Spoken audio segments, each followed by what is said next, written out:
How's it going, everyone? It's Brett, and I was just doing some New Year's cleaning and kind of cataloging all of my blasters here when I realized that it would probably be a good time to kind of give an update on everything. 2018 is over and 2019 is just beginning, so what happened this last year, what is going to happen this year on this channel and my life in general, a Beret lifestyle, seemed appropriate, and I realized a lot of other people were doing it, and it'd probably be good because otherwise some people will have questions. So if you're not interested in update stuff, then that's fine, bye. If you are, then let's just jump into it. Let's start with what happened in 2018 because, good Lord, 2018 was quite the year. From the channel's perspective, if you weren't aware, I came into 2018, oh boy, it's gonna be one of those. I came into 2018 with about 1,000 subscribers. I just hit 1,000 in December, and we closed it out with about 11,000. So it's quite an eventful year, I would say. It was, yeah, a significant amount of growth, and I'm very thankful for all of you who have come and since watched my videos, commented, interacted with me. It's been, crazy. We launched WikiHow was already a series in a sense that I had been doing before that, but we had a few more WikiHow episodes, which I think was a big cause of some of those growth numbers, and that will obviously continue to the best of my abilities. I'm trying to keep WikiHow on a bi-monthly schedule. Can't have them all at once. But the big series that we started in 2018 was I'd Run That in a War, and I'm very happy with how that turned out. Because we started it in February. When was my first game? I don't remember. I counted all the games, I forgot which months they were in. But we've had 9 episodes, and I'm really happy with how the series went, and I hope to continue that too. So that was a huge success in my opinion, and that's why I'm going to keep having some in 2019. Now I'm going to keep continuing them on, like 10, 11, 12, 13, blah, blah, blah, blah. And I might reuse some questions, I might not.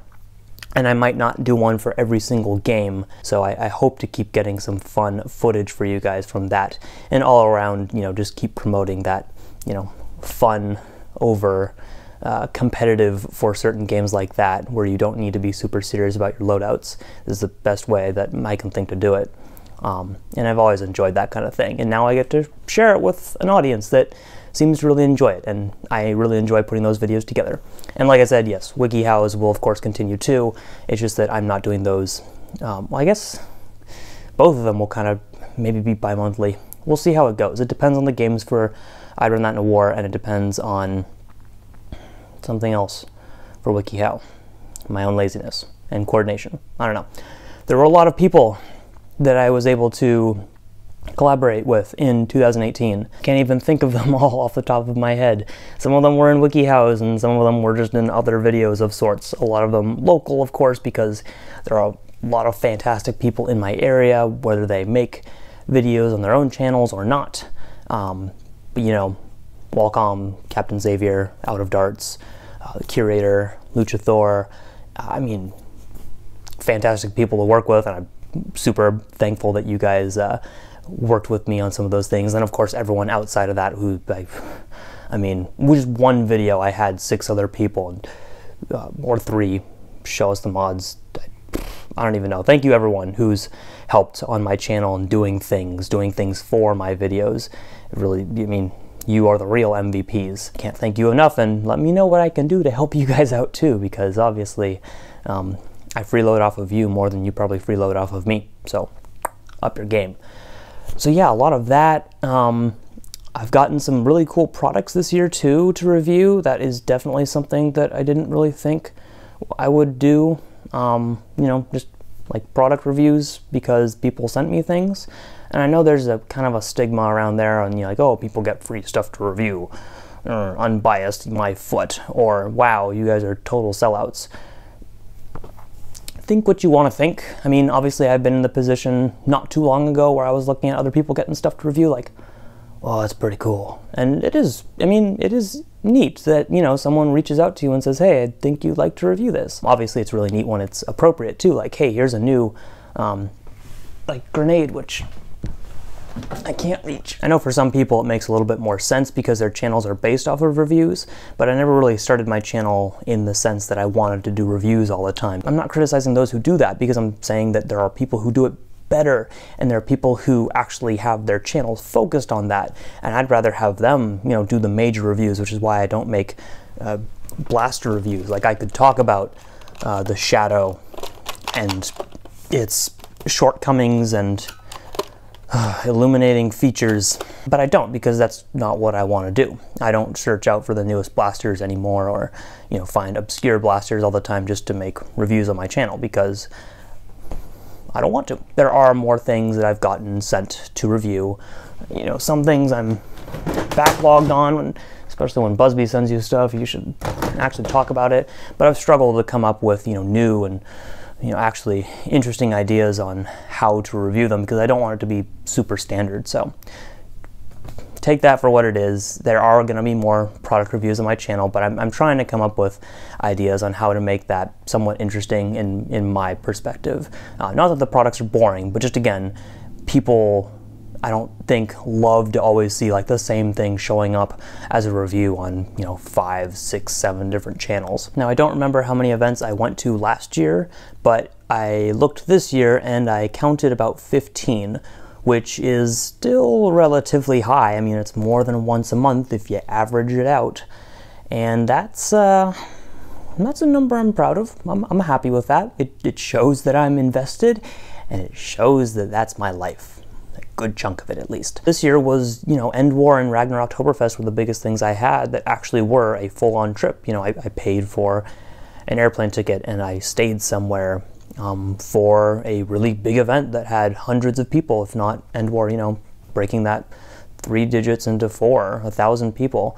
And I mean, End War, that being the first one I went to, was a real eye-opener. In a good way, in a really good way. So I thank everyone who, for all these events, you know, who's made them possible and puts that ridiculous amount of work months and months before into just making it fun for people like me who go to have fun. And then, of course, thank you to everyone who comes and makes the event work, and they make the event fun for the other people playing and fun for the moderators to actually, you know, kind of see their creation come to fruition. You guys do a great job, and I'm really proud of, you know, seeing how the community has grown and what they do when we have like these big events. You know, it's not going to be perfect all the time. Some people are going to like things, some people are not, and that's just how it goes. So luckily, there are more and more events that pop up every year, and if you want to go to one or the other, it's seemingly easier to do that. Of course, funds and travel are a big thing, but I am looking then from what I did this year and hoping to go to more next year. I organize a lot of the games that we have in our local area, so not really counting those, I am hoping again to go to End War. I'm planning to go to End War. I will plan to go to Ragnar Oktoberfest as well when that comes up. WVZ has also announced their location and date already, and it is close to us, so I am also planning on going to that one. I think End War and WVZ are about 2 weeks away from each other, so it's gonna be close, but WVZ being in Washington makes it a lot easier, and I mean, that's I can just go up there for the weekend, so I think it's doable. As someone who's not sponsoring anything, is just going as a player, I think it should be all right, and we'll see more information as all the events draw closer, but I think I'm going to try to go to that one as well. And then another big one that's coming up very soon in the grand scheme of that, Jared's Epic Nerf Battle 4. If you haven't heard Captain Xavier talk about it, the two of us are going to be going to that one. We are not VIPs. Why the heck would I be a VIP? No one knows who I am in the grand scheme of all that. I'm just a guy who wears a beret. And I will be going to that with Chelo. He's got his plans. I've got a survey ready to go once we're close enough, and we will choose some loadouts to use against thousands of people. Oh boy, I look forward to that, because they're allowing not just, you know, darts, but no nitro cars. No nitro cars for that. But anyhow, Jared's Epic Nerf Battle 4. I am planning to go to that. I bought my ticket already. So did Chelo, and we will make the most of that event. I'm looking forward to it though, because I've never been to that stadium and I've never been around that many people playing Nerf. So if you're going to be there, cool. I will see you there, and it will be crazy. Those are some of the events that I know coming up for 2019 so far. Like I said, try to plan monthly wars if possible locally. The rainy season, maybe not so much, so we'll see when that starts. Looking at indoor arenas still in the meantime, but it also kind of falls to me to work on some of those too. We're working on it. If you're watching locally, I'm sorry, I'm working on it. I just went through and organized everything. I have an Excel sheet of, like, videos to make, and when I want to do things, and I'm like, oh, that, and then I realize, like, oh, I gotta plan games too. I've got my fingers in a lot of different things now, and it's good. It's good to feel involved, and it's great to now be part of so many Discord groups and Facebook groups and chatting with people. But yeah, it's a lot. I'll be honest, and that's why I try to keep about one video a week. I think I've done a pretty good job of that. That's the goal going forward. Usually try to hit the end of the week if possible, but things get shifted based off of time. To be honest, I had a series I thought I was going to start like as soon as the new year started. I thought maybe whenever this video is going live that I would be posting about something else. That, all right guys, time for something new, and I think you're going to like it because it's a little bit different, but it's right up my alley. And I'm not doing that yet because I realize that I've got enough to keep me going right now, and if anything, it's kind of exactly where I want to be. So I'm not going to try and overload myself yet with doing, which was potentially going to be like a weekly series. I don't have time for that. I'm trying to manage my life, and I mean, the videos seem to fall in all right now. Not trying to overextend.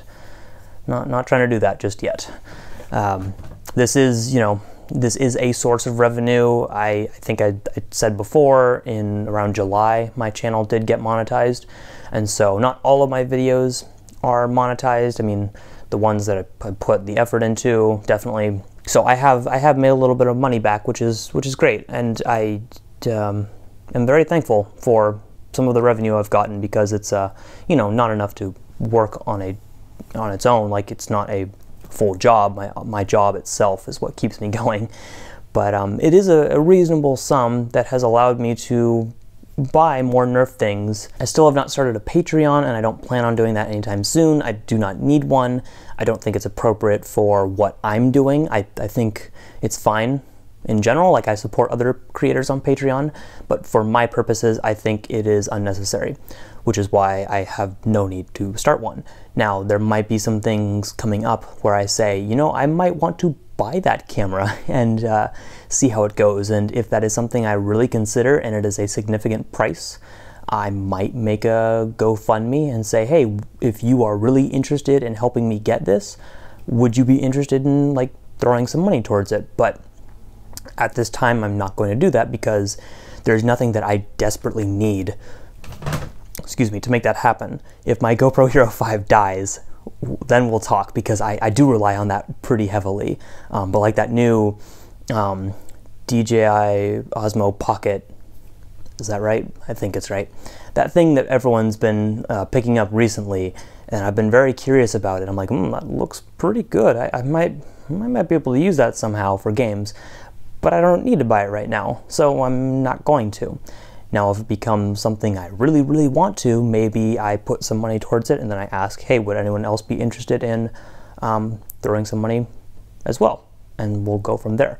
But again, it's not needed at this time. Thank you so much if you want to help, fund my life. But I seriously think you can spend your money in better ways. I'm obviously not the best at just stream of consciousness, like, oh, let's hit all the major tick boxes. It's never been my strong suit, it would seem, compared to other people. But yeah, if you've stuck around this long, thank you. You guys are the ones who really mean a lot to me, because it is amusing when, a video that you make goes Nerf viral. I don't even know what that means, but in my perspective, it means that it gets like 10 times your channel size, or 20, or crazy. Yeah, I don't know. Some of those WikiHow videos take off. Even some of the I'd Run That in a War videos have gotten a lot of extra traction. those people often leave choice comments. And so I would take away all the choice comments if I just got the nice comments and the viewers that I care about, because they're kind and I know some of them and I've talked to some of them online and they are, you know, actually interested in what I'm doing and I'm interested in what they're doing. So thanks to you guys for being the real MVPs. And I really do look forward to 2019. I've put some good time now into this hobby and making videos and sharing things, and I don't plan on stopping anytime soon because it's awesome and it's fun. And I've got a great group of folks around here and now around the world who I can share that love with. Happy 2019. I hope you guys have a great year, and if I'm gonna see you sometime this year, I'll see you then. Peace. Well, that's Sykes ending. I can't steal that. Pills make the drill. Oh my god. Dream work makes the team work. No, it's the other way. Oh, psych. I can't be as cool as you ever.